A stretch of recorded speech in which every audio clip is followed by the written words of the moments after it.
Ce samedi 25 novembre 2023, la 3e édition du projet de salubrité dénommé Bouaké Ville Propre a tenu toutes ses promesses. À quelques semaines de la Coupe d'Afrique des Nations, organisée par la Côte d'Ivoire, l'objectif du premier magistrat de la commune, Amadou Koné, est de renforcer cette activité de nettoyage afin que la poule logée à Bouaké soit accueillie dans les plus nobles conditions. Élus locaux, cadres de Bouaké, étudiants et bien d'autres mobilisés pour la réussite de cette mission. Chaque dernier week-end de chaque mois, on a donc ces opérations qui se déroulent. Donc le samedi est réservé au curage des caniveaux.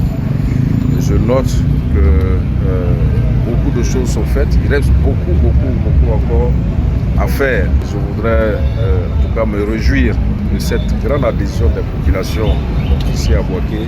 La Coupe d'Afrique des Nations, c'est dans un peu plus d'un mois maintenant. Bouaké va accueillir donc une partie de la compétition. Dans cette perspective, donc, il est important aussi que nous puissions rendre donc, notre ville beaucoup plus accueillante en termes de salubrité, de propreté. L'accent du nettoyage de ce jour a été mis sur le 6e arrondissement, dirigé par Fanta Diop, 6e adjointe au maire. Pour elle, il est important de sensibiliser la population afin qu'elle puisse adhérer à cette initiative. Une grande partie de la population a compris l'importance de la propreté autour de soi, dans son milieu de travail et même dans la ville. Mais il faut continuer à sensibiliser en tant que cadre.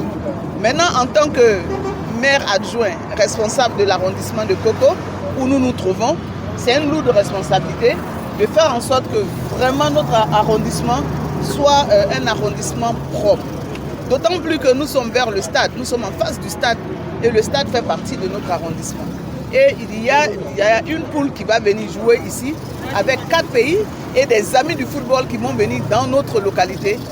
Nous devons de faire en sorte que vraiment on puisse les accueillir dans la propreté. Rappelons que cette 3e édition, débutée par le lancement effectué par le premier magistrat de la commune, a pris fin ce dimanche 26 novembre 2023.